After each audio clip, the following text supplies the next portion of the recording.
versos de 1 a 3. Revelação de Jesus Cristo, a qual Deus lhe deu, para mostrar aos seus servos as coisas que brevemente devem acontecer. O seu anjo as enviou e as notificou a João, seu servo, o qual testificou da palavra de Deus e do testemunho de Jesus Cristo, e de tudo o que tem visto. Bem-aventurado aquele que lê e os que ouvem as palavras desta profecia, e guardam as coisas que nelas estão escritas, porque o tempo está próximo. Vou ficar por aqui. Que Deus abençoe em nossos corações a palavra que acabamos de ler. Sentai-vos, irmãos.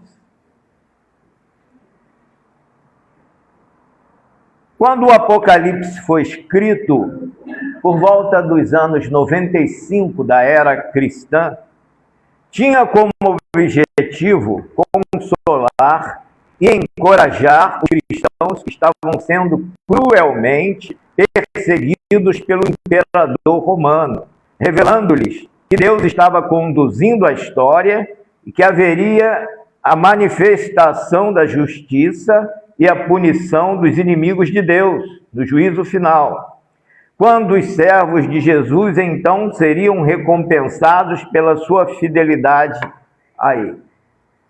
Haveria o juízo final, na visão de João, e o juízo iminente sobre Roma, que estava perseguindo o povo de Deus. O apóstolo João, um dos perseguidos pelo imperador, foi preso e exilado em uma ilha deserta da Ásia, onde havia uma fortaleza que abrigava os que se rebelavam contra a ordem do Império Romano. Para entender o motivo da perseguição aos cristãos, é preciso conhecer um pouco as atitudes dos imperadores romanos a respeito de si próprios. Júlio César declarou-se divino e fez com que uma estátua sua fosse colocada nos templos,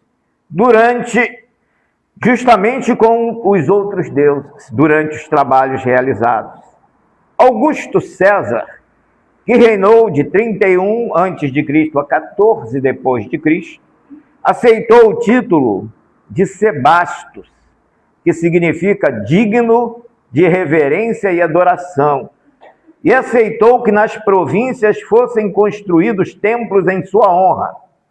Calígula, que governou entre os anos 37 a 41 depois de Cristo, exigiu ser adorado como Deus e que a sua estátua fosse colocada no templo de Jerusalém, o que provocou grande furor parte dos judeus. Mas observem um detalhe: enquanto os cristãos foram considerados judeus pelo governo romano, estiveram em segurança, pois os conselheiros levaram o imperador a desistir desta ideia de colocar sua estátua no templo de Jerusalém. Por conta disso, os judeus ficaram isentos da obrigação de adorar o imperador juntamente com os cristãos, mas pagaram por conta disso pesados impostos. Mas quando as autoridades descobriram que os cristãos não se reuniam com os judeus nas sinagogas, consideraram o cristianismo uma religião ilegal, porque mostrou ser diferente do judaísmo. E a lei romana proibia religiões novas. Domiciano, o imperador dos dias de João, perseguiu os cristãos porque eles se recusaram a aceitar o imperador como divino. Sendo os cristãos monoteístas, adoradores de um único Deus, dando sua devoção apenas a Deus, Criador, e aceitando apenas Jesus Cristo como Senhor, não prestavam culto a Deus a Roma, nem ao imperador que exigia ser chamado de Senhor e Deus. Então esse era o panorama da situação quando João escreveu o livro de Apocalipse. O apóstolo João escreveu o livro de Apocalipse em meio a uma grande perseguição contra os cristãos. Apocalipse capítulo 1, versículo 9, apresenta João exilado na ilha de Patmos. Apocalipse, capítulo 2, versículo 13, mostra que pelo menos um cristão chamado Antipas, uma fiel testemunha do Senhor, fora morto na igreja de Pérgamo. A igreja de Esmirna, por sua vez, fora advertida a respeito do sofrimento que estava para vir, que incluía prisão e tribulação. Apocalipse, capítulo 2, versículo 10. Em meio a tanta aflição e perspectiva de sofrimento maior, João busca Deus. E o Senhor lhe mostra aqueles que haviam sido mortos por causa de Jesus.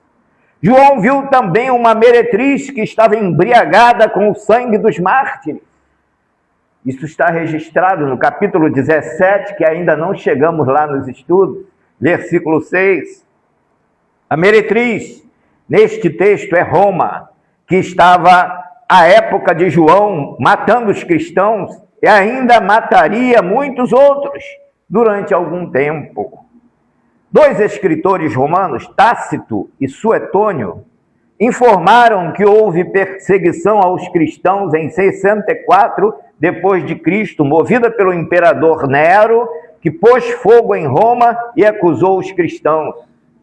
E também pelo imperador Domiciano, que governou de 81 a 96 da era cristã, que perseguiu os cristãos que não aceitavam adorá-lo, levando-os à prisão e à morte. Ainda segundo Suetônio, Domiciano tornou-se Deus e Senhor, e que suas cartas começavam assim: Nosso Senhor e Deus ordena que seja feito desta ou daquela forma. Summers, página 123, fala a respeito desse assunto. Este imperador mandou fazer estátuas suas de prata e de ouro e colocá-las nos templos, e puniram com desterro, tortura e prisão ou morte aqueles que se recusaram a adorá-lo. A visão do imperador romano foi mostrada a João no capítulo 13.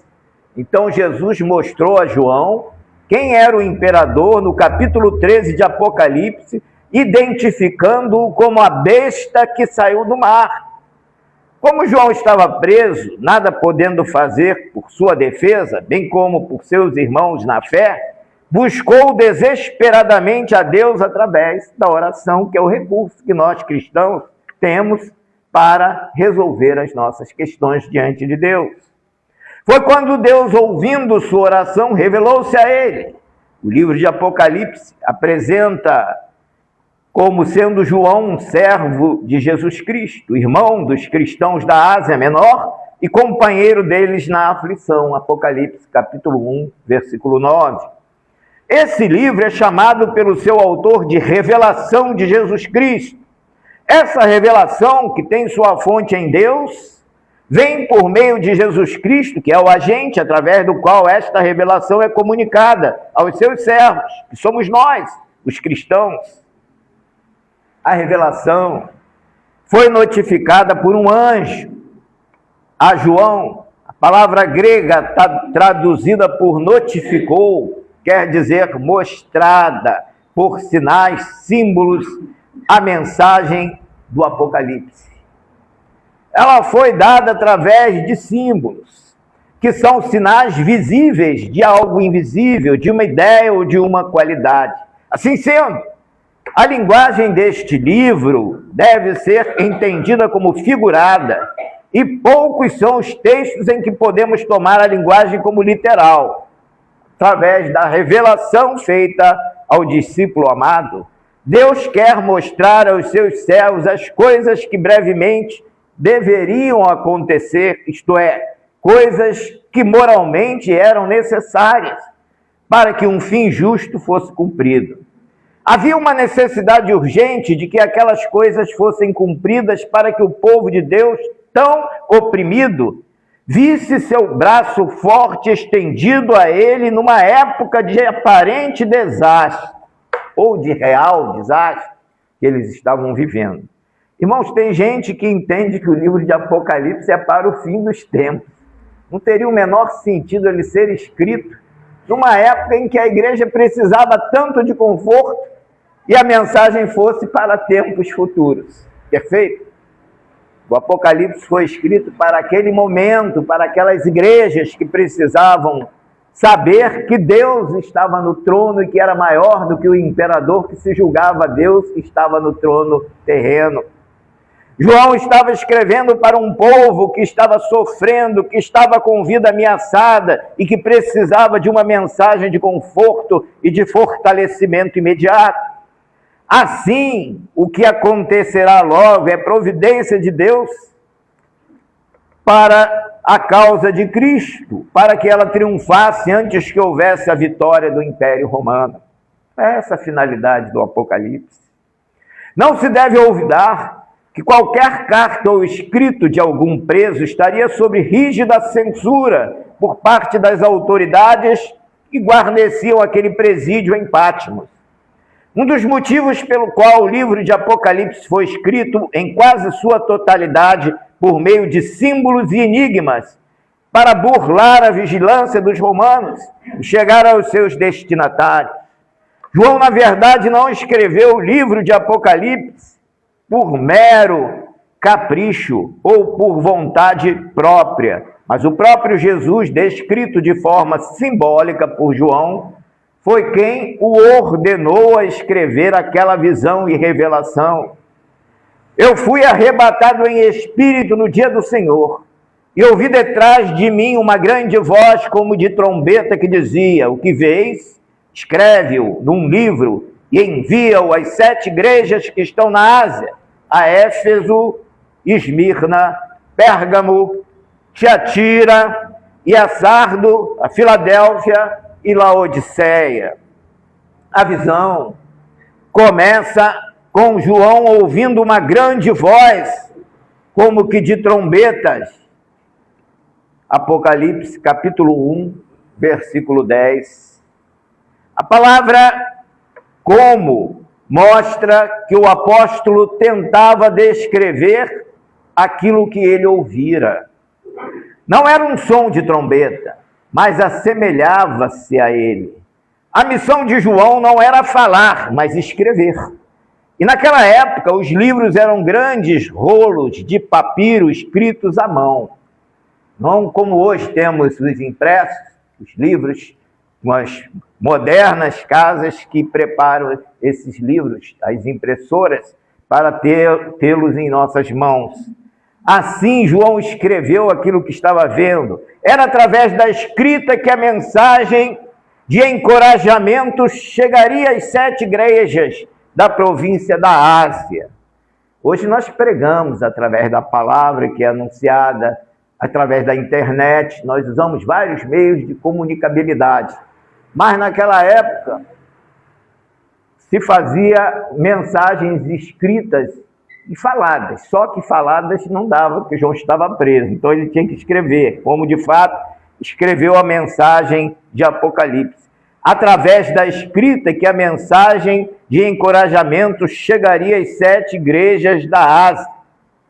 A visão que João tem de Jesus é semelhante à visão do ancião e do filho do homem, descrita por Daniel, capítulo 7, versículo 9.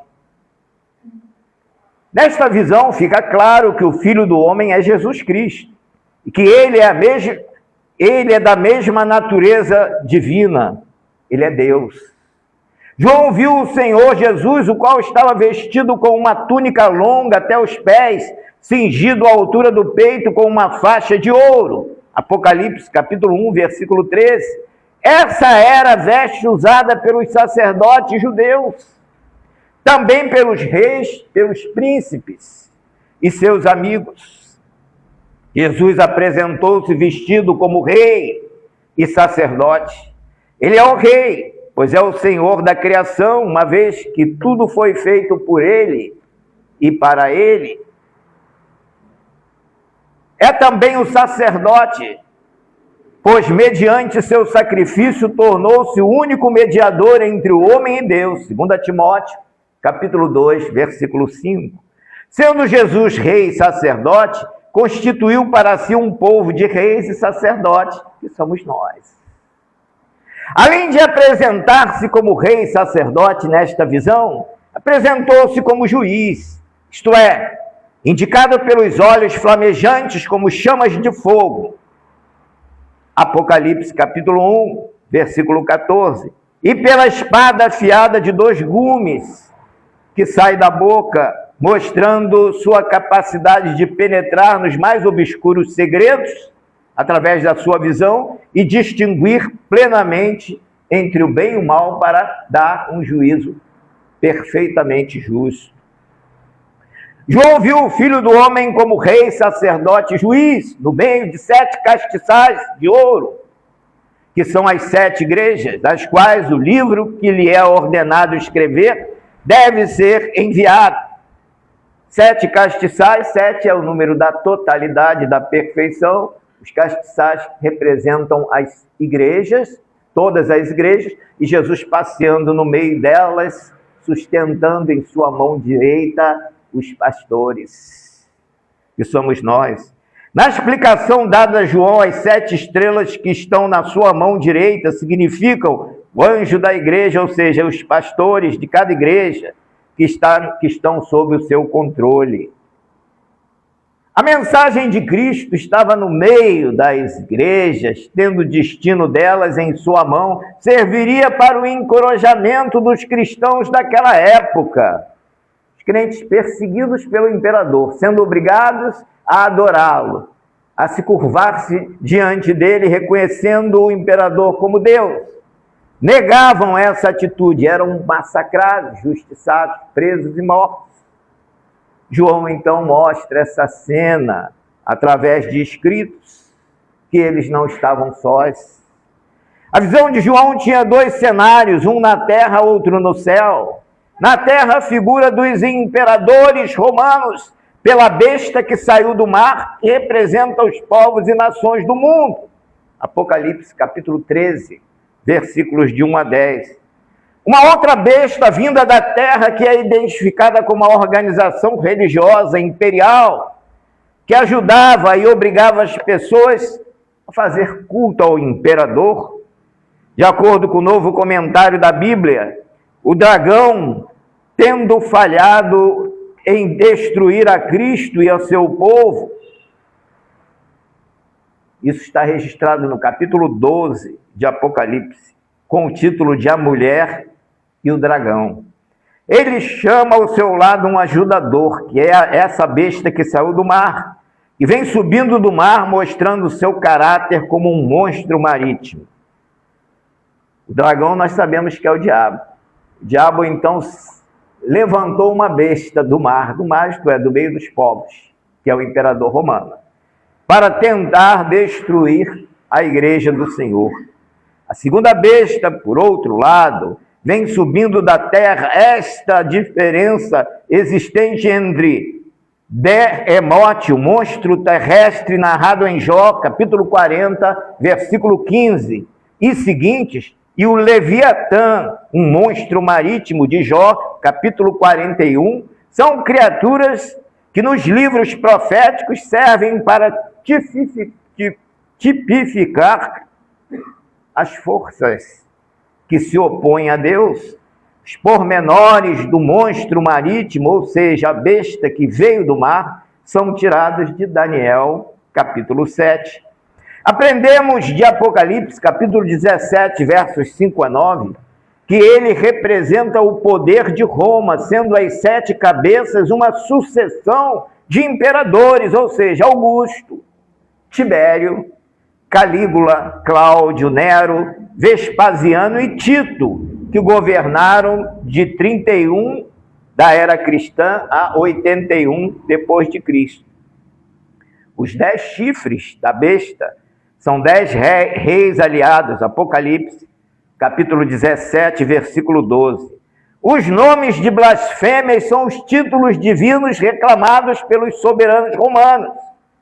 E o capítulo 17 narra a visão que João teve da grande prostituta sentada sobre a besta que veio do mar, em sedutora, em seu encanto. Quem já não se maravilhou com a surpreendente beleza, complexidade e personalidade de uma grande cidade?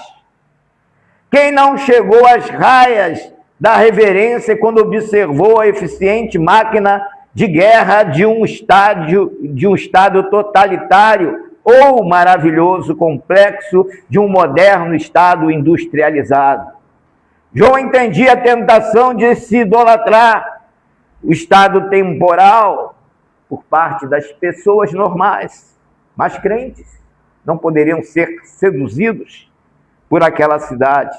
Mas o anjo guia o advertiu contra esta reação. Ele explicou o mistério da mulher e da besta. A prostituta não está apenas relacionada com a besta, ela depende da besta, que pode representar todo o Império Romano como apenas um rei. A besta do capítulo 13, que saiu do mar das nações, tanto poderia ser identificada como um rei, como todos os reis de Roma. A besta em que a mulher estava sentada e o dragão de Apocalipse, capítulo 12, versículo 3, tinham igualmente 7 cabeças e 10 chifres. O dragão foi identificado como Satanás. Apocalipse, capítulo 12, ninguém tem dúvida sobre isso. A besta do mar era agente de Satanás e foi identificada como Império Romano, em verdadeiro estilo apocalíptico. João interpreta as 7 cabeças como 7 montes sobre os quais a mulher estava sentada, e também como 7 reis. Qualquer criança identificaria Roma pelas 7 colinas. Roma era uma cidade que estava assentada em 7 montes. A literatura latina abunda em referências à cidade identificada sobre 7 colinas. Não há dúvida de que João pretendia que as 7 cabeças sugerissem 7 reis. É menos certo a que reis ele se referia, mas os indícios que ele apresenta são 2. Ou seja, nesta visão de João, ele não só apresenta Roma como a cidade prostituta, certo? Que se prostituiu com os ídolos, mas apresenta também os reis que foram usados pela besta, Satanás, que era também identificado como o próprio Domiciano, imperador romano, que perseguiu os cristãos. Como foi dito no início, João foi exilado no governo do imperador Domiciano. Mas ele apresenta 2 indícios para identificar essa besta com as 7 cabeças. Domiciano começou a escrever, no governo do imperador Domiciano, João começou a escrever o Apocalipse por volta dos anos 95, como nós dissemos. Primeiro indício é: 5 reis já caíram. Quem lê Apocalipse vai ver que essa é uma das passagens mais difíceis de se entender. 5 reis já caíram. Ora, na lista de reis, começando a contar por Augusto César, que foi o primeiro, que governou de 31 a 14 depois de Cristo. Augusto César, Tibério, Calígula, Cláudio e Nero. Nero foi o 5º rei.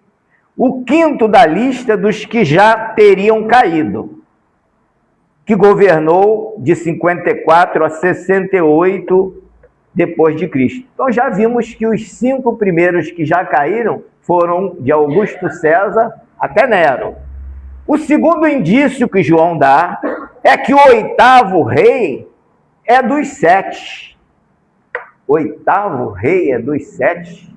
Então esse 8º rei já figurava na lista dos 7 anteriores. Perfeito? E quem eram os 7 depois do 5º? Nero veio Vespasiano, o 6º, e o 7º imperador foi exatamente Tito, que invadiu Roma e destruiu o templo de Jerusalém. Então estão identificados os 7. O oitavo é dos 7. Havia uma lenda que circulava nos dias de João sobre Nero redivivo, ou seja, a crença de que Nero voltaria depois de morto. A ideia que João nos passa a dizer no capítulo 17, versículo 11, e a besta que era e já não é, e é a besta que era, já não é, ou seja, Nero era, já não é, porque foi morto.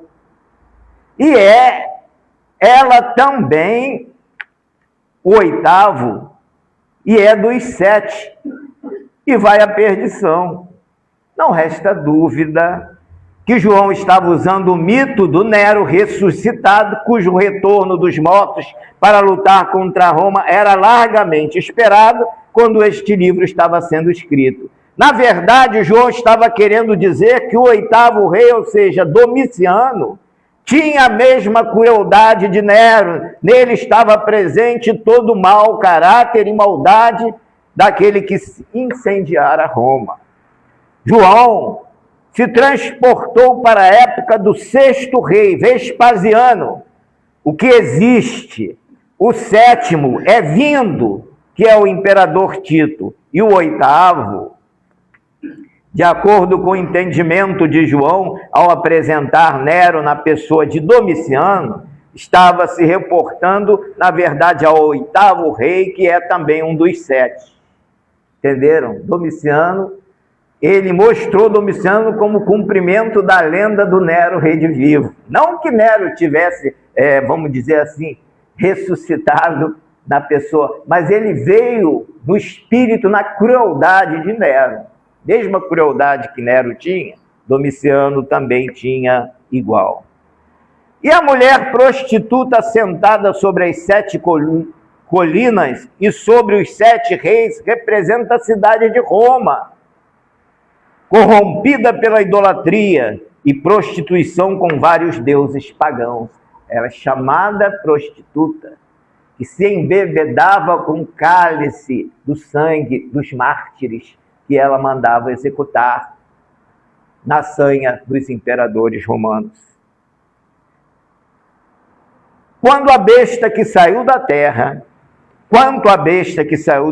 os intérpretes são quase unânimes em suas conclusões de que a besta da terra é a organização religiosa imperial, um concílio provincial composto de representantes de várias cidades que supervisionavam o culto ao imperador. Os membros desse concílio, os asiarcas, são mencionados por Lucas em Atos dos Apóstolos, capítulo 19, versículo 31. Essa besta que era nativa da terra tinha 2 chifres, semelhantes a um cordeiro, ou seja, ela se apresentava como uma instituição religiosa. Era religiosa, mas falava como dragão.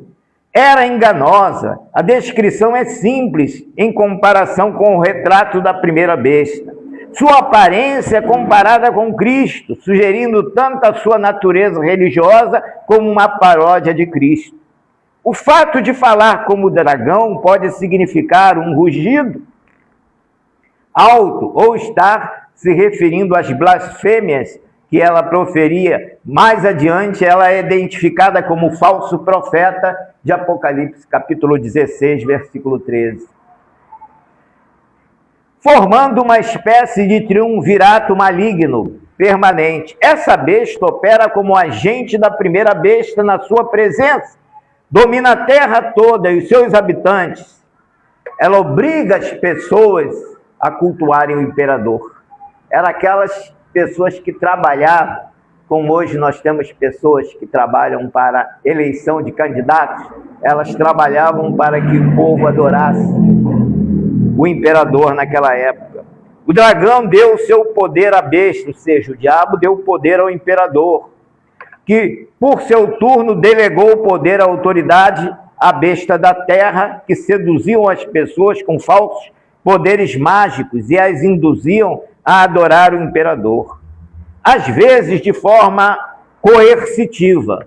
Muitas das religiões antigas e talvez modernas empregavam mágicas e milagres a fim de escravizar o povo. Era esse o artifício que eles usavam para enganar as nações. A marca da besta se coloca em contraste com a marca de Cristo em seus seguidores. Ela significa identificação, posse e lealdade. Os adoradores religiosos podem ter usado literalmente marcas, carimbos ou números em seus corpos. Ainda, na visão terrena de João, aparecem duas testemunhas mortas e que ressuscitaram. Apocalipse, capítulo 11. Não se trata de duas pessoas físicas, mas símbolos de sistema ou coletividades envolvidos no processo da revelação de Deus. Comumente, se crê que duas testemunhas de Deus que morreram e ressuscitaram sejam a lei, representada pela figura de Moisés, e os profetas, representada por Elias. Não eram Elias e Moisés fisicamente essas testemunhas. As testemunhas são identificadas como a lei e os profetas que ressuscitaram dos evangelhos. Perfeito? Interessante essa passagem. A morte das duas testemunhas ter-se-á dado quando da destruição do templo e cidade de Jerusalém no ano 70 da era cristã. Nessa ocasião, todo o arcabouço de fé, de esperança do reino de Deus teria ruído fragorosamente. O imperador teria pensado que destruíra todo aquele sistema de fé com a destruição do templo e a morte de mais de 80 mil judeus que lhe fazia concorrência. A besta queria ser adorada como sendo Deus. Então o imperador achou que tinha ganho a batalha e festejou com as pessoas a morte, ou seja, a destruição do judaísmo e do cristianismo. O cristianismo para o imperador não passava de uma seita do judaísmo ou um prolongamento dele. Portanto, destruída a cidade santa, destruído o centro de adoração dos judeus, o rei, Cristo, estava fora do seu caminho. Não era mais obstáculo para o imperador. Ele não tinha mais rival. As duas testemunhas de Deus, a lei e os profetas, estariam mortas para o imperador. Entretanto, Deus ressuscitou as testemunhas, incorporando suas verdades eternas ao Evangelho de Jesus Cristo, que é o poder de Deus para a salvação de todo aquele que crer. O Evangelho jamais morrerá. Esta interpretação encontra respaldo nas palavras do Senhor Jesus ao referir-se a João Batista como sendo Elias que havia de vir. João viu a derrota fragorosa dos Césares, a queda da prostituta velha Babilônia, encorpada em Roma, a grande meretriz. O escritor usou 3 capítulos para descrever essa destruição. Viu também o diabo ser lançado no lago do fogo e enxofre, onde está a besta e o falso profeta. Apocalipse, capítulo 20, versículo 10. João, que estava preso por ordem de um homem que fazia do seu trono um altar de adoração, via agora esse homem diante de um outro trono, o trono de Satanás no inferno. Essa mensagem precisava chegar ao conhecimento dos crentes daquela época. Eles precisavam ter sua fé fortalecida. A visão de João se desloca para outro cenário. João vê um poderoso trono, o trono de Deus. O capítulo 4 registra: e logo fui arrebatado em espírito, e eis que um trono estava posto no céu, e um assentado no trono. E o que estava sentado era, na aparência, semelhante à pedra jaspe, sardônia. E o arco celeste estava ao redor do trono, parecia semelhante à esmeralda, e ao redor do trono havia 24 tronos, e via sentados sobre os 24 tronos anciãos vestidos de vestidos brancos, e tinham sobre suas cabeças coroas de ouro. Apocalipse, capítulo 4, versículos 2 a 4. Quem via o imperador sentado no trono perseguindo a igreja precisava tomar conhecimento desta visão do trono de Deus, lá no céu e do verdadeiro rei sentado sobre aquele trono. O capítulo 4 está registrada a visão das coisas que são, quer dizer, da grande realidade eterna, que é Deus reinando eternamente como único e eterno e soberano sobre todas as coisas criadas por Ele. No capítulo 5, encontra-se a visão do livro selado com 7 selos, contendo a revelação do destino dos homens e a consumação dos desígnios de Deus. Para que a revelação dos destinos do homem fosse entendida, era preciso que, primeiramente, 2 verdades da mais profunda significação metafísica fossem estabelecidas. Primeiro, a verdade de que acima do tempo, do espaço e das ocorrências ou da história está o Deus eterno, santo e poderoso a dirigir o mundo criado por Ele. Então não existe outro Deus além do Criador dos céus e da terra. A pretensão do imperador romano de ser Deus ia cair por terra, ele ia ser derrotado. A verdade de que somente Jesus pode revelar o futuro e a interpretar corretamente a história, porque é Ele o realizador da obra de redenção. Além dos 24 tronos e dos 24 anciãos, João viu também 4 seres semelhantes a animais, um semelhante ao homem, um semelhante ao leão, um semelhante ao bezerro, outro semelhante à águia, mostrando todas as criaturas criadas por Deus. Tratam-se de querubins e serafins, seres não humanos, seres angelicais. A visão revela que tanto os homens redimidos por Cristo como os seres angelicais tomam parte permanente do louvor e adoração a Deus, eterno, único e verdadeiro soberano de todo o universo. Esse grande e glorioso quadro que João viu e descreveu tornava ridícula a pretensão do imperador de ser adorado como se fosse o próprio Deus, e faria os crentes exultarem de alegria, reafirmando sua fé e fortalecendo sua determinação de jamais obedecer ao imperador em sua pretensão, ainda que tivesse que pagar com suas próprias vidas. A visão da realidade eterna de Deus, exclusivo em poder e glória, nos ajuda a entender como são tolas e irreverentes as ações de homens perversos, poderosos, que perseguem a igreja de Deus. A perspectiva da eternidade fortalece os crentes para serem fiéis até a morte, como Jesus recomendou à igreja de Esmirna: ser fiel até a morte, que dar-te-ei a coroa da vida. Na revelação do 5º selo, Apocalipse, capítulo 6, versos de 9 a 11, vê-se a causa da próxima manifestação da ira de Deus sobre Roma, bem como a constante manifestação dela sobre toda a terra. É a iniquidade cuja maior expressão consistia em perseguir, afligir e matar os servos de Cristo. Isso deixava Deus irado. As almas dos que haviam sido mortos nas perseguições foram vistas debaixo do altar de Deus, o que significa que estão seguramente protegidas, guardadas, fora do alcance da perversidade que as vitimara, e que elas são realidades conscientes de si próprias, existentes agora em outra esfera e possuidoras de uma nova natureza. Esta visão nos conforta com as seguintes afirmações: a alma não mergulha num sono profundo quando o corpo morre. As almas não desaparecem, não perdem sua identidade e memória. São realidades espirituais, não se desfazem mergulhando no nada, mas mantêm sua própria consciência de seres reais e pessoais.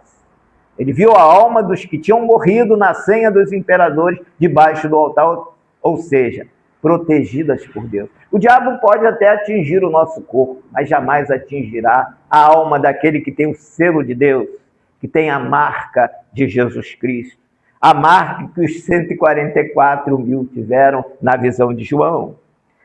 O servo de Deus que tenha morrido por qualquer meio ou circunstância está protegido sob o poder redentor do sangue do Cordeiro, onde o mal não o atingirá mais.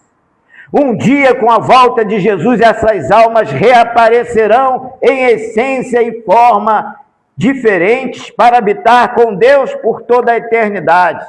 A ressurreição, que muita gente fala que os crentes ressuscitarão, não é sair das sepulturas, abrir as sepulturas e os crentes se levantarem que morreram. Ressurreição significa reaparecimento. Quem morreu está no céu, desfrutando da bênção. Quando Jesus voltar, eles reaparecerão, eles virão com os corpos novos, para desfrutar das promessas que Deus fez a cada um de nós que somos crentes, ao seu povo de um modo geral. Um dia, com a volta de Jesus, essas almas reaparecerão em essência e forma diferentes para habitar com Deus por toda a eternidade. As almas dos mártires estavam clamando por justiça, mas foram exortadas a terem paciência, porque o tempo não estava cumprido e ainda muitos outros servos de Deus seriam sacrificados e se juntariam a elas. Nós ainda estamos vivendo momentos de perseguição, nós estamos ainda sofrendo muito, porque Jesus disse: no mundo tereis tribulações. Estamos vivendo essas tribulações, um dia nós seremos chamados à presença de Deus. E Deus não retarda, a Bíblia diz que o Senhor não retarda a sua promessa, ainda que alguns a tenham por tardia. Mas é longânimo para convosco, não querendo que alguns se percam, mas que todos venham a arrepender-se. A longanimidade de Deus se estende, pensando na possibilidade de um alcance maior de vidas. E nós, como igreja, somos os agentes de Deus para alcançar essas vidas que precisam ser salvas. Eles receberam vestes brancas, simbolizando justiça, vitória por terem sido fiéis até a morte. Esta visão era profundamente confortadora para as igrejas, que diante da perseguição cruenta, movida pelo imperador contra os cristãos, se entristeciam a fazer conjecturas sobre como estariam seus irmãos que haviam sido mortos na perseguição. A resposta da visão é consoladora e encorajadora. Eles estavam bem, bem melhor do que aqueles que viviam na terra. Não estão mortos, vestiram-se de branco e são justos, são vitoriosos. E um dia a ira de Deus vai desabar sobre todos os que lhes fizeram mal aqui na terra. João volta a ter uma visão terrena, Apocalipse capítulo 7, versos de 1 a 8. Mostra a visão dos remidos na terra, tudo ficou em calmaria, tudo quieto, silencioso, os 4 ventos da justiça de Deus prontos para soprar sobre a terra foram retidos por ordem de Deus. Os 4 anjos responsáveis por causar males sobre a terra receberam ordens de reter os ventos até que fossem assinalados os servos de Deus na terra, e foram assinalados 144 mil pessoas representando os salvos, o Israel espiritual de Deus. Irmãos, muita gente interpreta errado essa passagem, imaginando que esse número 144 mil é literal, mas não é, esse número é exemplificativo, não é literal. O número 12 simboliza a perfeição, é multiplicado por 12 por 1000, e o número obtido representa uma enorme e incontável multidão.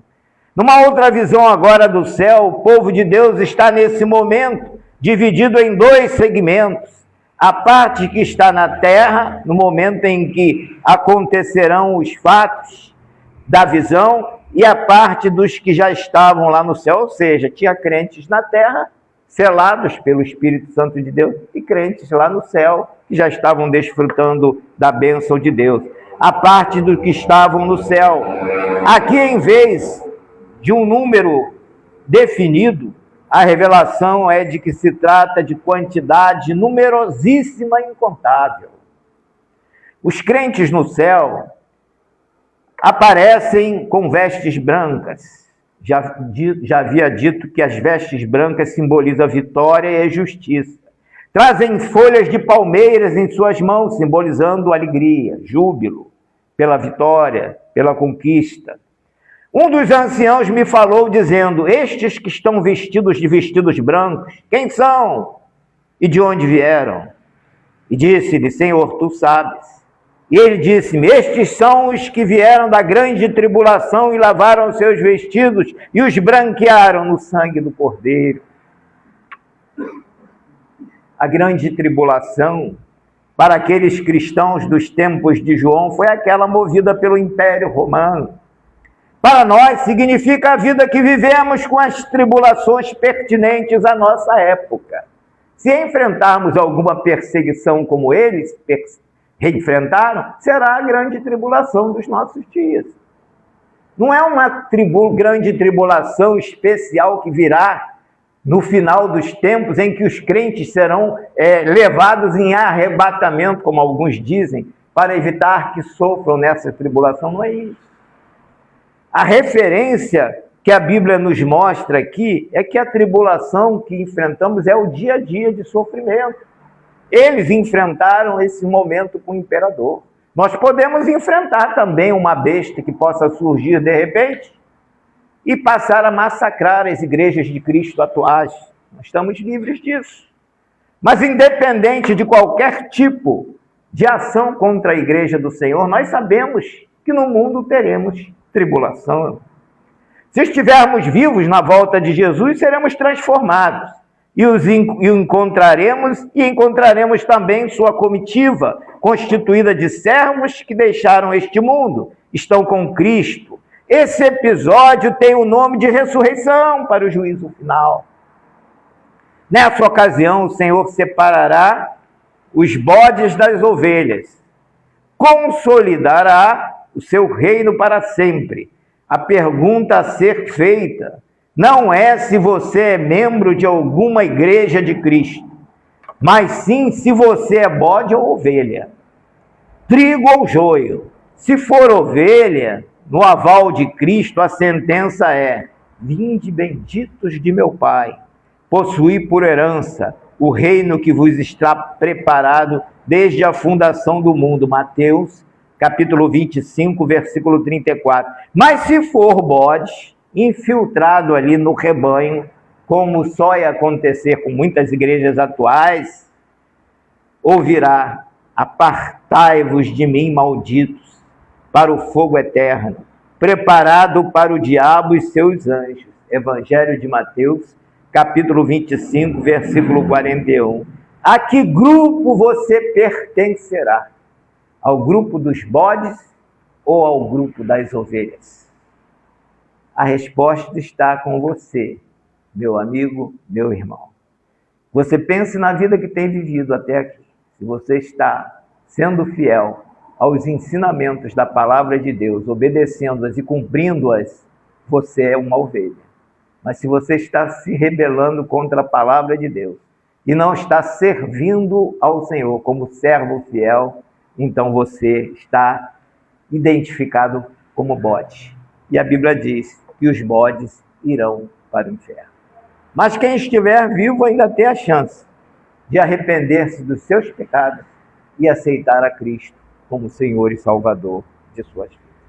Aí está um panorama do livro de Apocalipse, que muitos dizem ser um livro dificílimo e foge dele, mas é um livro que era propício ao momento daquela época, mas pode se aplicar também em qualquer época da história. Que Deus assim nos abençoe.